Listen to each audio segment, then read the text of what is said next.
Hi guys! So ngayon, may sakit tatay ko. So ngayon, sabi ng papa ko, tatawagin ko na raw yung mama ko kasi kakain na. So yan, tatawagin ko na siya.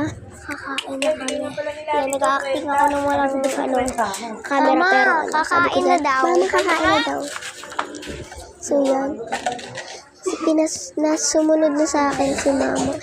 Alam niyo kung bakit ganyan ang ganyan yung ano ba yun?